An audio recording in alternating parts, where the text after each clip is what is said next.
Hello friends, welcome back to my channel. আজকে আমি বানাতে চলেছি চিকেন কাটলেট। একদম বিয়েবাড়ি স্টাইলের মতো করেছি। আশা করি আপনাদের এই রেসিপিটি ভালো লাগবে। যে কোনো বিয়েবাড়িতে গেলে কিন্তু এই চিকেন কাটলেটটা আমাদের খুবই আকর্ষণ করে। চলুন দেখে নিই আজকে আমাদের এই রেসিপি। সবার প্রথমে আমি নিয়েছি 100 গ্রামের মতো বোনলেস চিকেন। সেগুলোকে একটা গ্রাইন্ডারে দিয়ে একটু ব্লেন্ড করে নেব। আমার ব্লেন্ড করা হয়ে গেছে। এটা একটা পাত্রে আমি রেখে দিচ্ছি।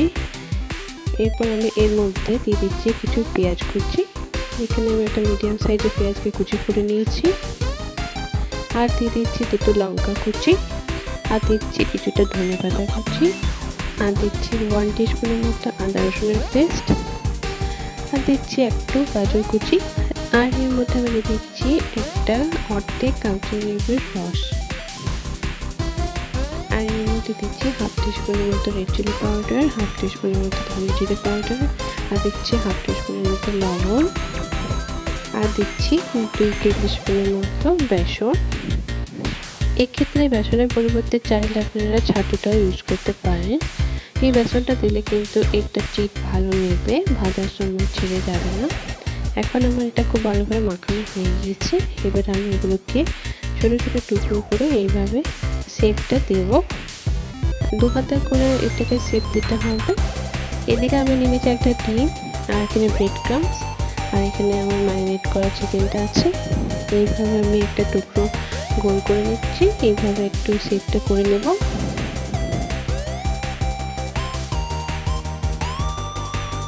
দেখতে পাচ্ছেন এইভাবে শেপটা করে আমি এটাকে ব্রেড ক্রাম্বসের উপরে দিয়ে দিলাম। এইভাবে একটু টিপে টিপে ব্রেড ক্রাম্বসগুলো লাগিয়ে নিতে হবে। একটু টিপে টিপে ব্রেড ক্রাম্বসটা লাগালে সহজে ছিঁড়ে যাবে না। এরপর আমি এটাকে ডিমের মধ্যে দিয়ে দিচ্ছি। আবার এটাকে আবার ব্রেড ক্রাম্বসটা একটু লাগিয়ে নেব। ঠিক আমি যেভাবে করছি সেই প্রসেসে কিন্তু আপনারা এটা করবেন, তাহলে একদম পারফেক্ট হবে চিকেন কাটলেটগুলো। দেখতেই পাচ্ছেন আমার ব্রেড ক্রাম্বস লাগানো হয়ে গেছে। এইভাবে আমি এক এক করে সবগুলো করে নিচ্ছি।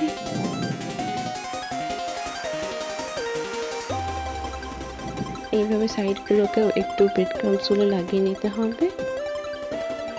এখন আমার কাটলেটগুলোতে সবই কিন্তু ব্রেড ক্রাম্বসগুলো লাগানো হয়ে গিয়েছে। এটাতেও আমি ঠিক একই প্রসেসে ব্রেড ক্রাম্বসটা লাগিয়ে নিচ্ছি।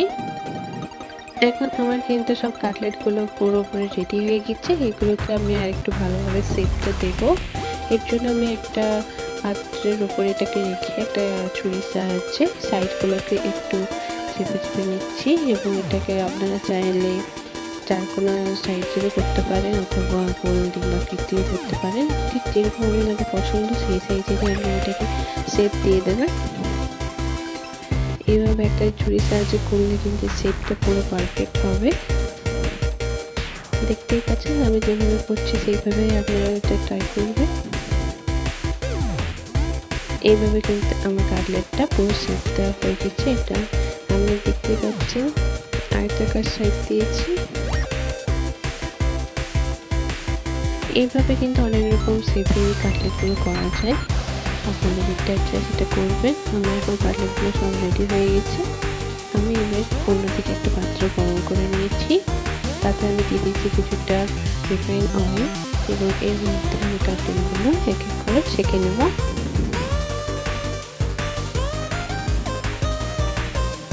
খুব বেশি তেল দিয়ে কিন্তু এগুলো ছাঁকা যাবে না, একদম লো ফ্লেমে ছাঁকতে হবে। তাছাড়া কিন্তু কাটলেটগুলো ওপর দিক থেকে পুড়ে যাবে, অথচ ভেতর দিক থেকে কাঁচা হয়ে যাবে। তাই একদম লো ফ্লেমে এগুলোকে কম আঁচে ছাঁকতে হবে।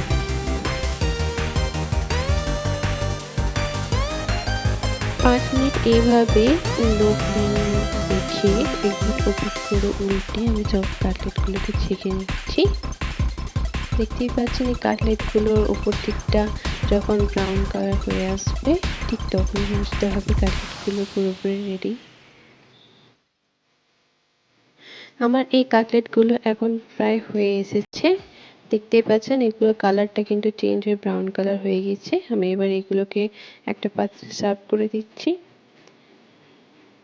এগুলো কিন্তু দেখেই বোঝা যাচ্ছে কতটা পারফেক্ট হয়েছে। এটা কিন্তু উপর দিকটা খুব ক্রিস্পি আর ভিতরটা কিন্তু খুব জুসি হয়েছে। আপনারাও একবার অবশ্যই ট্রাই করে দেখবেন এবং কেমন হয়েছে অবশ্যই আমাকে কমেন্ট করে জানাবেন। আশা করি আমার এই ভিডিওটি আপনাদের ভালো লেগেছে। ভালো লেগে থাকলে অবশ্যই লাইক, কমেন্ট এবং সাবস্ক্রাইব করতে ভুলবেন না। ভিডিওটি পুরোটি দেখার জন্য অসংখ্য ধন্যবাদ।